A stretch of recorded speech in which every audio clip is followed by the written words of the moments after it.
ஆமேன். அல்லேலூயா. உங்கள் யாவருக்கும் என்னுடைய அன்பின் வாழ்த்துக்கள். என் நாமம் தரிக்கப்பட்ட என் ஜனங்கள் தங்களை தாழ்த்தி என் முகத்தை தேடி ஜெபம் பண்ணி தங்கள் பொல்லாத வழிகளை விட்டு திரும்பினால், அப்பொழுது நான் கேட்டு அவள் பாவங்களை மன்னித்து அவருடைய தேசத்திற்கு சேமத்தை கொடுப்பேன் என்று ஆண்டவர் சொல்லுகிறார். 2 நாளாகமம் 7ஆம் அதிகாரத்தில் 14வது வசனம்.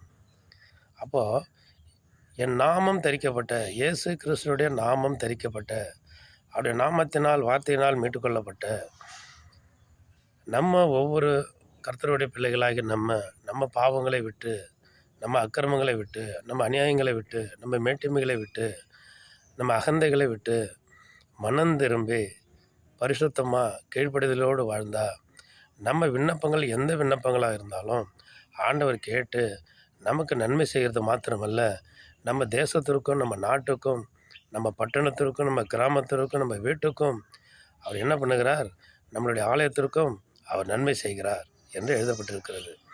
ஆனபடினால இவ்வளவு நன்மையை நம்ம ஆண்டவர் நமக்கு எதனால் செய்கிறார்? நம்மளை தாழ்த்துக்கிறபடினாலே, ஏசப்பாவுடைய முகத்தை தேடி நம்ம ஜெபம் பண்ணுகிறதுனால, நம்ம எல்லா அக்கிரம பாவங்களையும் விட்டு விடுகிறதுனால நமக்கு இவ்வளவு நன்மை செய்கிறார். இவ்வளவு நன்மைகளை நம்ம இழந்து விட வேண்டாம். எல்லாவற்றையும் விட்டுவிட்டு, எல்லா அக்கிரம பாவங்களையும் விட்டுவிட்டு ஏசப்பாக்கிட்ட மனம் திரும்புவோம். ஒரு தேசத்திற்கே சேமத்தை நம்ம பெற்றுக் கொடுப்போம். எல்லாவற்றிற்கும் நன்மைகளை பெற்றுக் கொடுப்போம். ஆமேன். அல்லேலூயா.